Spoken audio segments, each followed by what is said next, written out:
Chart trading कैसे करते हैं। किसी भी स्ट्रेटजी को अगर आप यूज़ करते हो वो चार्ट ट्रेडिंग के बिना उसका कोई मतलब नहीं है। उसकी प्रोबेबिलिटी भी कम होगी, उसका रिस्क रिवॉर्ड भी कम होगा। इसलिए चार्ट ट्रेडिंग समझना बहुत ज़्यादा ज़रूरी है।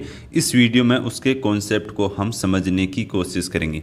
पहले आपकी साइकोलॉजी को समझेंगे, फिर चार्ट की साइकोलॉजी को समझेंगे, उसके साथ में जो अपना कॉन्सेप्ट है उस कॉन्सेप्ट को लगाएंगे। ये तीनों को मिक्स करके चार्ट को समझा जा सकता है, तभी आप चार्ट में परफेक्ट बनोगे और चार्ट में ट्रेड सही कर पाओगे।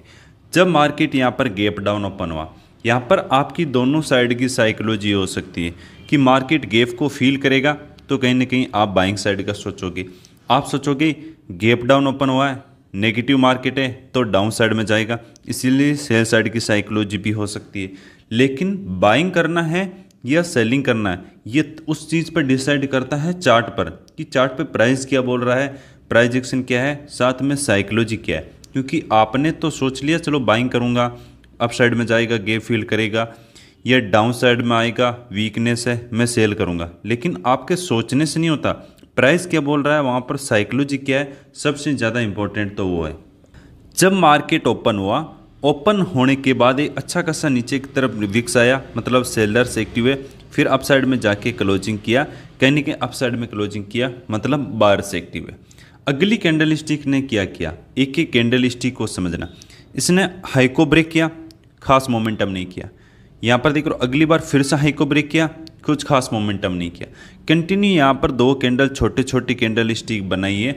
इसका मतलब है अगर बायर्स एक्टिव होते तो यहाँ पर continue fast momentum up side में निकल जाना चाहिए था। कहीं ना कहीं वापस सेलर्स होल्ड कर रहे हैं, यहाँ पर सेलर्स होल्ड कर रहे हैं तो मार्केट आप कंटिन्यू देख रहे हो यहाँ पर नीचे की तरफ आया और डाउन साइड में आज के लो को नीचे की तरफ ब्रेक किया।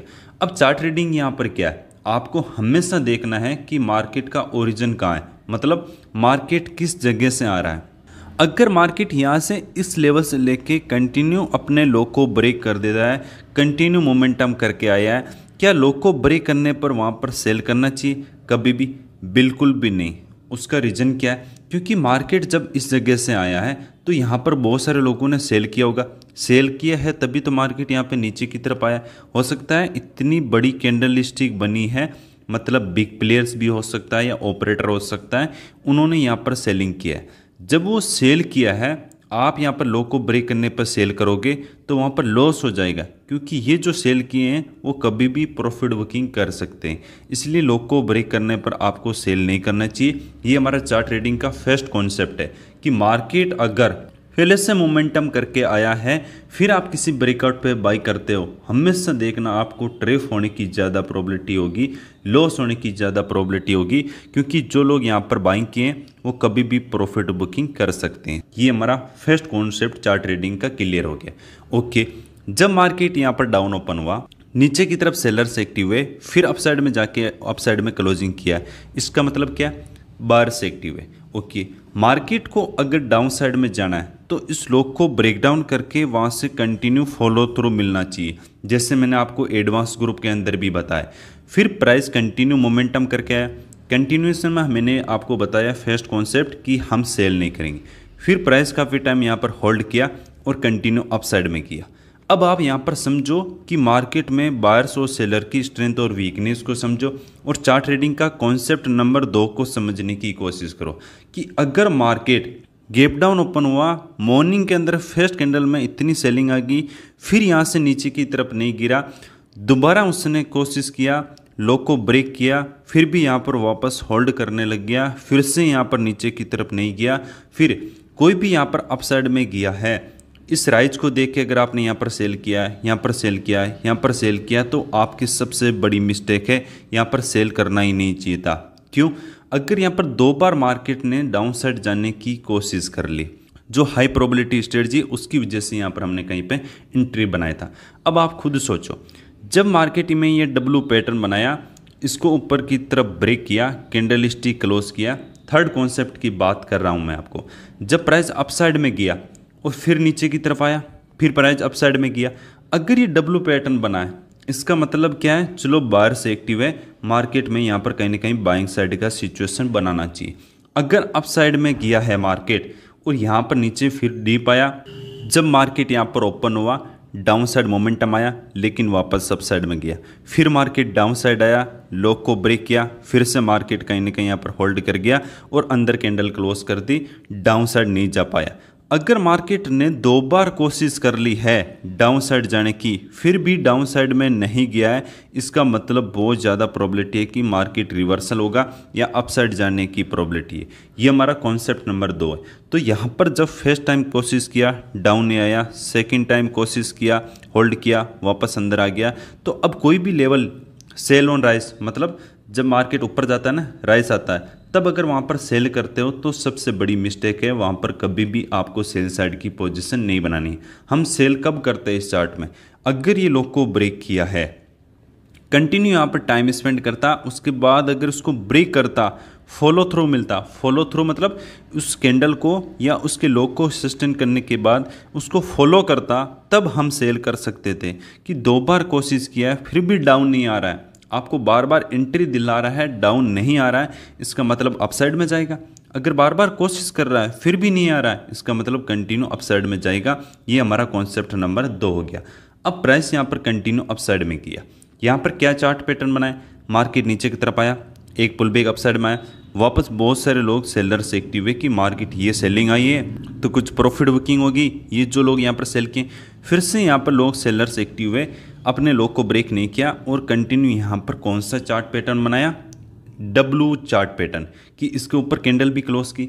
इसका मतलब साइन किसका है, स्ट्रेंथ का साइन है। अब आप यहाँ पर यह भी समझना होगा कि मैंने जैसे यहाँ पर एंट्री बनाई थी बॉटम पर बिना किसी डब्लू पे, और यहाँ के आसपास आप सभी लोगों को बोला था, लेकिन आप बताओ जब यहाँ पर एंट्री बनाया था तब यहाँ के आसपास तो 1=1 टारगेट ही हिट हो जाता है हमारा। जब ये छोटा मोटा काम करता है ना तो 1=2 टारगेट हिट हो जाता है, जहाँ पर लोगों को छोटा मोटा प्रॉफिट होता है वहाँ पर हमारा 1=2 टारगेट हिट हो जाता है। ये किस वजह से, क्योंकि हमारी जो ऑप्शन बाइंग की स्ट्रेटजी है इसको रिटेस्ट किया फिर अपसाइड में गया, तो चलो इसका मतलब बायर्स एक्टिव है। अगर बायर्स एक्टिव है तो इसको ब्रेक करने के बाद यहाँ से कंटिन्यू अपसाइड में क्यों नहीं गया। जब ये डब्लू बन गया, ये स्विंग था, इसको ब्रेक करके कंटिन्यू अपसाइड में चला जाना चाहिए था, फिर अपसाइड में नहीं गया। फर्स्ट कंडीशन यहाँ पर ये हो गई थी कि बायर्स एक्टिव ज़्यादा नहीं है, कहीं ना कहीं ये स्टॉप लॉस क्रिएट करवाने के लिए मार्केट अपसाइड में गया, कहीं ना कहीं वापस सेलर्स एक्टिव हो रहे हैं। फर्स्ट हमारी कंडीशन पता चल गई। थर्ड कॉन्सेप्ट में फर्स्ट कंडीशन की यहाँ पर बाइंग मोमेंटम नहीं आ पा रहा है, डब्लू बन गया, रिटेस्ट कर गया, फिर इसको ब्रेक करके वापस नीचे की तरफ नहीं आना चाहिए, क्योंकि बार बार बाइंग एक्टिव नहीं करवा सकता। कि बार्स डब्लू पैटर्न बना तो बहुत सारे लोग यहाँ पर बाइंग करने की कोशिश करेंगे, फिर अप साइड में जाया, रिटेस्ट आया, फिर लोग यहाँ पर बाइंग साइड की कोशिश करेंगे, फिर अप साइड में जाएगा, फिर बार बार डीप आएगा, नीचे की तरफ पुल बैक आएगा। अगर बार बार आपको मौका दे रहा है कि यहाँ पर आओ बाइंग करो, फिर अपसाइड जाने की प्रोबेबिलिटी बहुत ही ज़्यादा लो होगी। क्यों?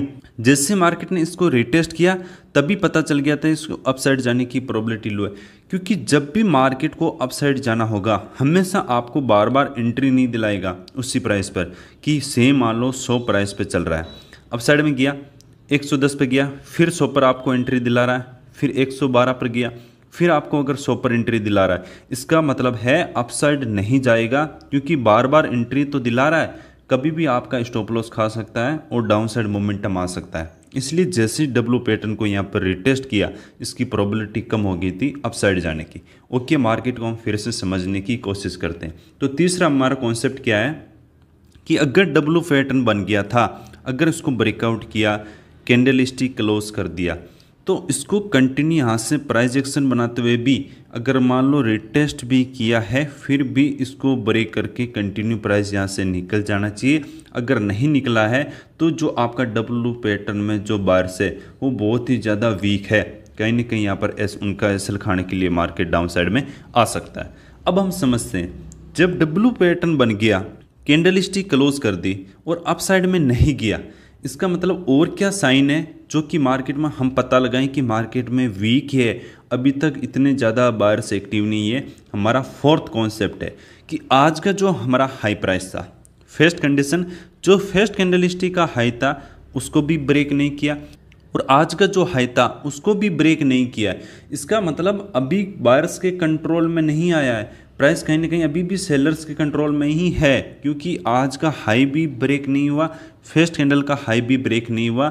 ये बस डब्ल्यू पैटर्न इसलिए बनाया है कि मार्केट में एक स्टॉप लॉस क्रिएट हो सके, ताकि ये जो बायर्स है बार बार डिप के अंदर जो बाइंग किए हैं उनका एसएल खाने के लिए मार्केट डाउन साइड में आ सकता है। इसलिए आपको यहाँ पर देखना है कि डब्ल्यू में बाइंग किया है तो यहाँ से निकल जाना चाहिए। अगर यहाँ पर नहीं निकल पा रहा है तो कहीं ना कहीं यहाँ पर आपको एग्जिट कर देना चाहिए। फिर जरूरी नहीं कि बिल्कुल यहाँ पर मेरा एसएल खाएगा तभी आपको एग्जिट करूँगा। तो हमारा फोर्थ कॉन्सेप्ट क्या था कि अगर प्राइस डब्ल्यू पैटर्न बना के अपसाइड में गया है तो फर्स्ट कैंडल का हाई भी ब्रेक नहीं किया, आज का हाई भी ब्रेक नहीं किया, इसका मतलब बायर्स तो एक्टिव नहीं है। कहीं ना कहीं आपको वहाँ पर सेल साइड की पोजीशन बना सकते हो। ये ट्रेंड लाइन ब्रेकडाउन होता है तब। क्यों?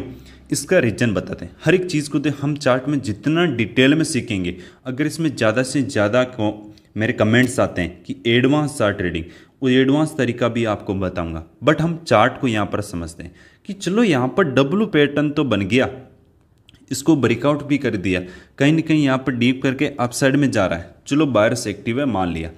अगर सच में बायर्स एक्टिव है तो डब्ल्यू बना के यहाँ से अपसाइड चला जाना था, रीटेस्ट करके फिर अपसाइड में चला जाना था, इसको ब्रेकआउट करके अपसाइड में जा सकता था, फर्स्ट कैंडल का हाई को ब्रेकआउट करके अपसाइड में जा सकता था, इंट्राडे के हाई को ब्रेक करके अपसाइड में जा सकता था। यहाँ पर कुछ भी नहीं किया है, फिर बायर्स कैसे एक्टिव हुए? ये only for stop loss create करवाने कि धीरे धीरे जब अपसाइड में जाएगा तो रिटेलर सोचेंगे कि प्राइस एक्शन भी अपसाइड में बना दिया। जैसे आप देख सकते हो हाई गया, फिर नीचे की तरफ आया, फिर हाई गया, ये हाई फॉर्मेशन हो गया बार बार। तो हर कोई वहाँ पर ये सोचेगा कि मार्केट गेप फील करेगा या मार्केट तो अपसाइड में जाएगा, तो हर कोई वहाँ पर बाइंग करने की कोशिश करेगा, इसलिए उनका एसएल खाएगा और नीचे की तरफ आएगा। एक बात आप हमेशा लिख लेना, जो हमारा फोर्थ कॉन्सेप्ट तो हो गया कि हाई ब्रेक नहीं किया तो कहीं ना कहीं अपसाइड नहीं जाएगा, कहीं ना कहीं वीकनेस है। लेकिन फिफ्थ जो हमारा पांचवा कॉन्सेप्ट है वो ये है कि मार्केट मान लो इस जगह पे खड़ा है, अपसाइड में जाएगा या डाउन साइड में जाएगा, वो कैसे पता चलेगा? किसका स्टॉप लॉस अवेलेबल है? अगर नीचे बायर्स का स्टॉप लॉस अवेलेबल है तो डाउन साइड आने की ज़्यादा प्रोबेबिलिटी होगी। अगर सेलर का स्टॉप लॉस अवेलेबल है तो अपसाइड जाने की प्रोबेबिलिटी होगी। मतलब मार्केट हमेशा स्टॉप लॉस खाते हुए अपसाइड में जाता है, स्टॉप लॉस खाते हुए डाउन साइड में आता है। हर एक सिग्नल वीकनेस का है कि डब्ल्यू बन गया, अपसाइड में नहीं जा पाया, रिटेस्ट किया, अपसाइड में नहीं जा पाया, फिर कोशिश की, अपसाइड में नहीं जा पाया, तो वहाँ पर आप ब्रेकडाउन पे सेल कर सकते हो। क्यों? उसका हम बात करते हैं। जो फिफ्थ में आपको कॉन्सेप्ट बता रहा था एसएल हंटिंग का, कि धीरे धीरे यहाँ पर देखो, अब जब प्राइस अपसाइड में गया है, कुछ बायर्स का एसएल यहाँ पर होगा, किसी बायर्स का एसएल यहाँ पर होगा, किसी बायर्स का एसएल यहाँ पर होगा। ये बायर्स का एसएल खाने के लिए मार्केट नीचे की तरफ आएगा। इन सब बायर्स का मार्केट ने एसएल यहाँ पर हिट कर दिया, इसलिए आप यहाँ पर सेल कर सकते हो। मार्केट में यहाँ पर आप देखो, क्या यहाँ पर ऊपर की तरफ सेलर के स्टॉप लॉस अवेलेबल है? बिल्कुल भी नहीं।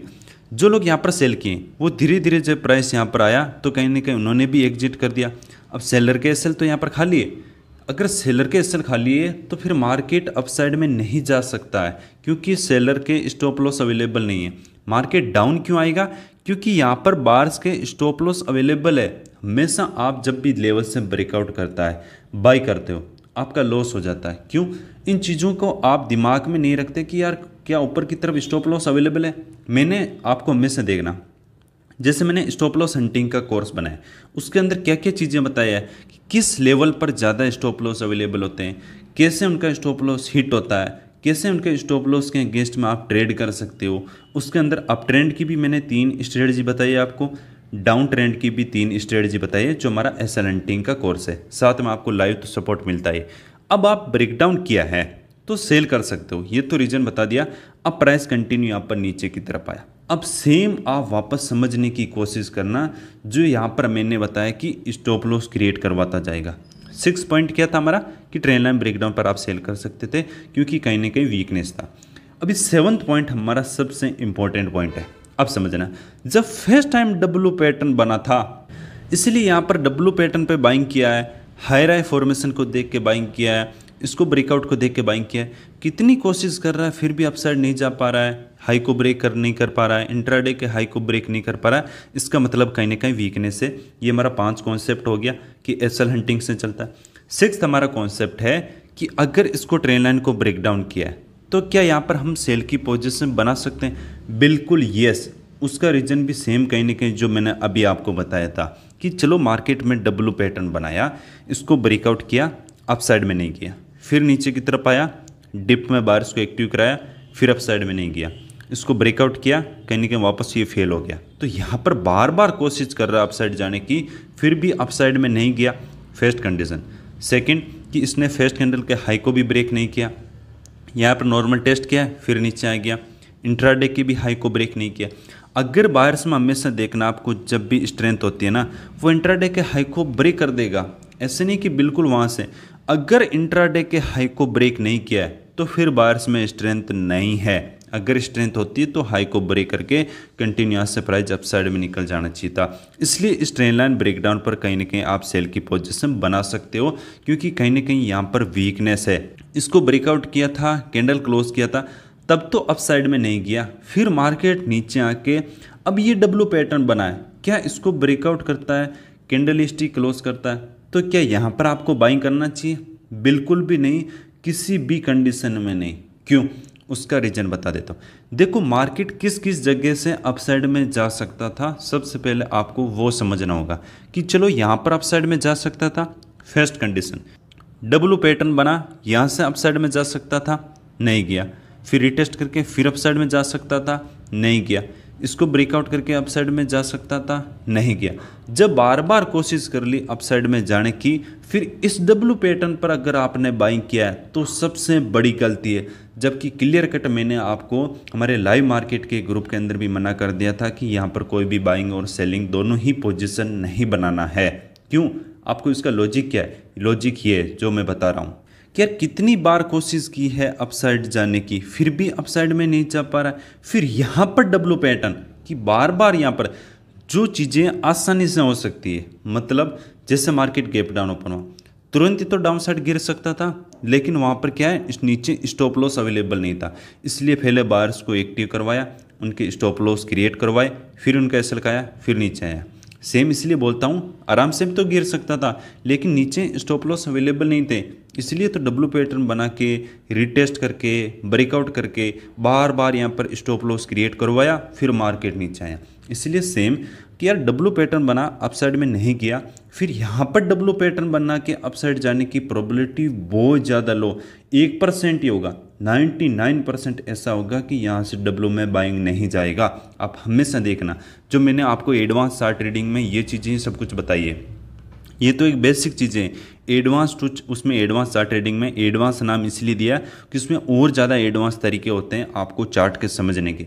जब तक चार्ट में नहीं समझोगे कोई भी स्ट्रेटजी काम नहीं करेगी, कोई भी स्ट्रेटजी काम नहीं करेगी। ये सब चीज़ें मैंने क्लियर आपको बताया कि डब्लू काम किया है, अगर गया है, फिर आपने यहाँ पर क्यों बाइंग नहीं करना चाहिए था, इसको सेल करना क्यों ब्रेकडाउन पे सेल करना चाहिए था। ये चार्ट को समझ के यहाँ पर कोई स्ट्रेटजी अगर बाइंग की बताती ना, यहाँ पर कि डीप आ गया बाई कर लो, तो वो गलत थी। यहाँ पर अगर आपको कोई भी बाइंग का बताया, गलत था। अगर इस डब्लू पे बाइंग किया आपने तो वो गलत है। क्यों गलत है? वो आपको चार्ट को समझ के ही तो पता चला, इतने दिन तो आपको पता ही नहीं था। इसलिए एडवांस चार्ट ट्रेडिंग मतलब जो एडवांस कॉन्सेप्ट होते हैं, एडवांस तरीके होते हैं। जब प्राइस यहाँ पर डब्लू पैटर्न बना, इसके ऊपर कैंडल स्टिक क्लोज की, तो यहाँ से जब प्राइस यहाँ पर देख रहे हो होल्ड किया, अपसाइड में नहीं जा पाया। ये तो यहाँ पर भी बता दिया कि यहाँ पर अपसाइड नहीं किया, इसलिए यहाँ पर तो जाने की बहुत ज़्यादा कम प्रोबेबिलिटी है, बहुत ही ज़्यादा लो प्रोबेबिलिटी। तो कहीं ना कहीं वापस फेल हो गया और प्राइस नीचे की तरफ आया।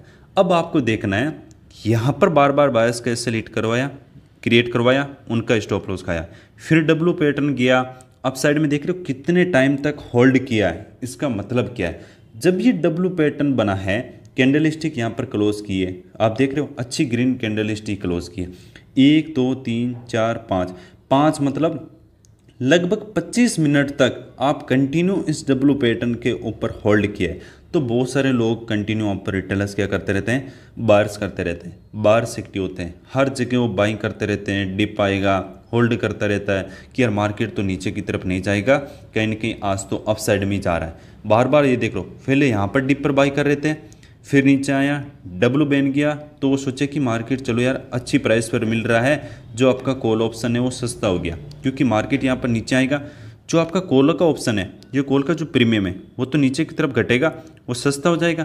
तो फिर यहाँ पर देख के वो बाई कर रहे थे कि यार कंटिन्यू इसके अंदर 20-25 मिनट हो गया होल्ड करते, मतलब सस्टेन करने लग गया है, कहीं ना कहीं वो बाइंग करने लग गया और मार्केट सबका एसएल खाया। इसलिए तो बोलता हूँ पहले स्टॉप लॉस क्रिएट करवाएगा, उसके बाद एसएल खाएगा, फिर स्टॉप लॉस क्रिएट करवाया, उसके बाद एसएल खाया। तो यहाँ पर तो आपको कोई भी कंडीशन में बाइंग नहीं करना था, यहाँ पर बिल्कुल बाई कर सकते थे। लेकिन अगर आप यहाँ पर बाई करते तो कहीं ना कहीं यहाँ पर एग्जिट कर देना चाहिए था कि यार बार बार रीटेस्ट करके भी अपसाइड में नहीं जा पा रहा है, इसको ब्रेकआउट करके फिर नीचे आ गया, जैसे नीचे बेरिश कैंडल बनाया यहाँ पर एग्जिट कर देना चाहिए। फिर ऐसा नहीं करना है कि या तो मेरा एसएल खाएगा तभी एग्जिट करूँगा, या नीचे की तरफ आप देखते रहोगे कि यार नहीं अभी तो ऊपर की तरफ जाएगा, अभी मैं एग्जिट नहीं करूँगा, अभी तो ऊपर की तरफ जाएगा, कंटिन्यू आपका बड़ा लॉस हो सकता है। ये चीज़ें बहुत बार आप देखते हो, जब मैं बॉटम पर एंट्री करता हूँ और टॉप पर एग्जिट करता हूँ, वो किस बेस पर, चार्ट ट्रेडिंग के बेस पर। और मैंने अपने जो कोर्स का नाम एडवांस चार्ट ट्रेडिंग क्यों रखा, क्योंकि वो एडवांस तरीके होते हैं एक चार्ट को समझने के लिए। जैसे मैं यहाँ पर आपको बेसिक तरीके बता रहा हूँ किसी चार्ट को समझने के लिए। जब यहाँ पर स्टॉप लॉस क्रिएट करवाया, उनका एसएल खा गया। देखो अब यहाँ पर सही ट्रेड कितने हैं उसके बारे में ही बात कर लेते हैं। फिर यहाँ पर हर जगह ट्रेड देखे, देखो अगर आप 920 एसएल हंटिंग को यूज़ करते डाउन साइड में तो बेस्ट ट्रेड था, क्योंकि मार्केट गैप डाउन था, सेलर्स के कंट्रोल में था, इसलिए यहाँ पे इसको यूज़ कर सकते थे। अब मॉर्निंग का जो option buying high probability setup है हमारा, जिसे मैंने आज ही कोर्स लॉन्च किया है, उस सेटअप को भी अच्छा खासा आप यहाँ पर होल्ड कर सकते थे और अच्छा खासा प्रॉफिट भी हो जाता। वो एडवांस, वो केवल 920 बेस पर नहीं है, या 920 बेस पर यहाँ पर बाइंग करना बहुत मुश्किल होता है, क्योंकि हम ट्रेंड के अगेंस्ट में, यहाँ पर अलग साइकोलॉजी, अलग सिनेरियो होता है एक बाइंग साइड का मोमेंटम कैच करने के लिए। इतनी बड़ी सेलिंग आई ना, फिर यहाँ पर बाइंग करना बहुत कम पॉसिबल है। हाँ बिल्कुल, जब ये डब्लू पैटर्न बना तो आप बाइंग कर सकते हो। तो हमारा फर्स्ट सेटअप था, यहाँ पर आप सेलिंग कर सकते थे, कौन से सेटअप से, 920 एसएल हंटिंग से। फिर जैसे मॉर्निंग, जैसा मैंने आपको लिंक डिस्क्रिप्शन में मिल जाएगा, आप ज्वाइन कर सकते हो। लास्ट 3 से 4 दिन वो अवेलेबल रहेगा, उसके बाद अनपब्लिश कर दूंगा। क्योंकि जो कंटिन्यू मुझे 2 महीना, 3 महीना, 5 महीना, 8-10 दिन कंटिन्यू मुझे फॉलो कर रहे हैं, उन्हीं के लिए मैंने ऑप्शन का हाई प्रोबेबिलिटी सेटअप, कि एक ही स्ट्रेटजी को यूज़ करके आप प्रॉफिटेबल बन सकते हो। अगर आप 2-2, 3-3, 4-4 स्ट्रेटजी यूज़ करोगे तो बहुत ही लो प्रोबेबिलिटी है कि आप कहीं ना कहीं प्रॉफिटेबल बनोगे। इसलिए एक इंडेक्स को, एक ही सेटअप को फॉलो करो। और मॉर्निंग के अंदर आपको ज़्यादातर पता है हमेशा बड़े मोमेंटम मिलेगा और वन साइड मोमेंटम मिलेगा, नहीं तो सेकंड हाफ के अंदर आपको लॉस होने की ज़्यादा प्रोबेबिलिटी होगी। एक सेटअप यहाँ पर हो गया, एक सेटअप यहाँ पर हो गया। अब डब्लू पर अगर बाइंग किया है तो ठीक है, लेकिन आपको यहाँ पर प्रॉफिट बुकिंग कर देना चाहिए। फिर ऐसा नहीं देखना है कि यार मुझे टारगेट नहीं मिला, कितनी बार कोशिश की है बाहर से आने की, नहीं जा पा रहा है, इसलिए आपको एग्जिट कर देना चाहिए। सेकंड ये हो गया। थर्ड ट्रेड ये हमारा डब्लू पैटर्न हो गया। फोर्थ ट्रेड हमारा होता है, हर एक ट्रेड बता रहा हूँ, अगर इस ट्रेंड लाइन को ब्रेक डाउन किया, सबसे बेस्ट ट्रेड यहाँ पर ये था कि यार बार जो बाइंग किए, स्टॉप लॉस क्रिएट हो गया तो उसके अंदर नीचे की तरफ, ये हमारा फोर्थ ट्रेड हो गया। लेकिन जब ये डब्लू बना है तो इसके ब्रेकआउट पे यहाँ पर तो कोई भी कंडीशन में बाइंग नहीं करना था, ये हमने डिटेल में बात कर दिया। अब वापस ये डब्लू पैटर्न बना है, अपसाइड में गया है। अब आप ये जो ट्रेंड लाइन है, अब ये जो आपकी ट्रेंड लाइन ड्रॉ करता हूँ, इस हैमर कैंडल स्टिक को देख के आपने बाइंग किया तो सबसे ज़्यादा बड़ी मिस्टेक है। आप अभी भी अपने रूल पर काम नहीं करते, आपके पास कोई भी स्ट्रेटजी, कोई भी सेटअप नहीं है। मैंने बोल दिया कि डब्लू में भी बाइंग नहीं गया, नीचे आ गया, फिर ये हैमर बना के बाइंग क्यों जाएगा, इसलिए यहाँ पर आपको बाइंग नहीं करना था। इस ट्रेंड लाइन ब्रेकडाउन पे सेल करते वो सबसे बेस्ट था। क्यों?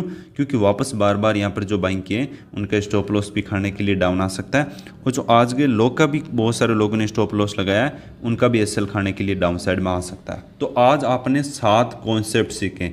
ये कॉन्सेप्ट बहुत ज़्यादा इंपॉर्टेंट है एक ट्रेडर्स के लिए, कि मार्केट में जब भी आप चार्ट ट्रेडिंग करते हो ये 7 कॉन्सेप्ट हमेशा आपको पता होना चाहिए। ये तो एक नॉर्मल वीडियो से पता चल गई इतने 7 कॉन्सेप्ट, बट जितना ज़्यादा इसको डिटेल में समझने की कोशिश करोगे, जितना ज़्यादा आप इसको सीखने की कोशिश करोगे, जैसे चार्ट में क्या क्या चीज़ें देखना चाहिए वो भी आपको पता होना चाहिए। वो सब चीज़ें हमने एडवांस ग्रुप के अंदर आपको, या एडवांस जो हमारा चार्ट ट्रेडिंग है उसके अंदर बता रखा, लिंक डिस्क्रिप्शन में आप ज्वाइन कर सकते हो।